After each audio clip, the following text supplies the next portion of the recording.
Ready start. महोदय, यह भी विचार किया गया है कि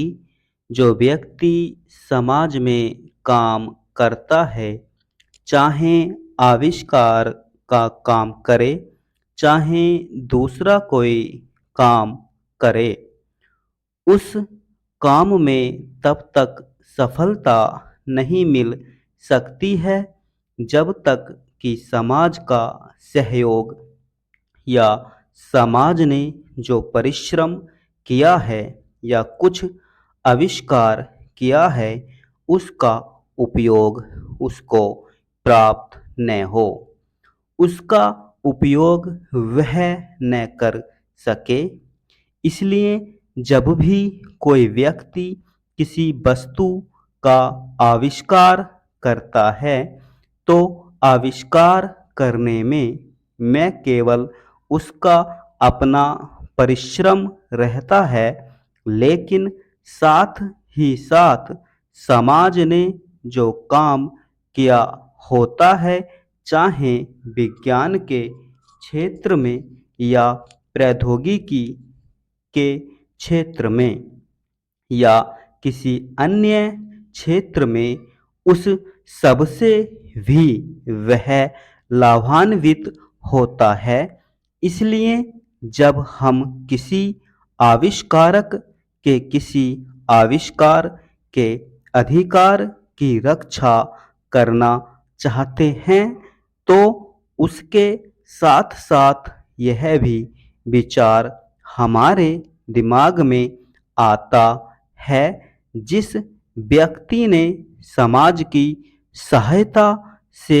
आविष्कार किया है उस समाज को भी उसका फल अधिक से अधिक मिलना चाहिए। माननीय मंत्री जी ने भी कहा है कि पेटेंट लॉ इस सिद्धांत पर आधारित होना चाहिए। मैं समझता हूँ कि पेटेंट लॉ के पीछे दो सिद्धांत निश्चित हैं। पहला सिद्धांत तो यह है कि जो व्यक्ति परिश्रम करके धन लगाकर, अपना दिमाग लगाकर के किसी वस्तु का आविष्कार करता है, उसके तथा अपने परिवार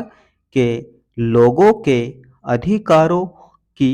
जहाँ रक्षा होनी चाहिए, उसके साथ ही साथ जैसा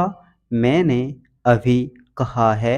कोई व्यक्ति समाज में व्यर्थ में काम नहीं करता है, वरन पिछले समाज के लोगों ने जो जो काम किए होते हैं, चाहे विज्ञान के क्षेत्र में या प्रौद्योगिकी के क्षेत्र में या किसी अन्य क्षेत्र में, और जिनके आधार पर वह कोई आविष्कार करता है, उसको उसका प्रतिफल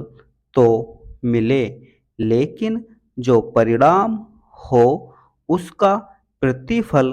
समाज को भी मिलना चाहिए। मंत्री महोदय ने कहा है कि जो यह सिद्धांत है वह इस विधेयक के पीछे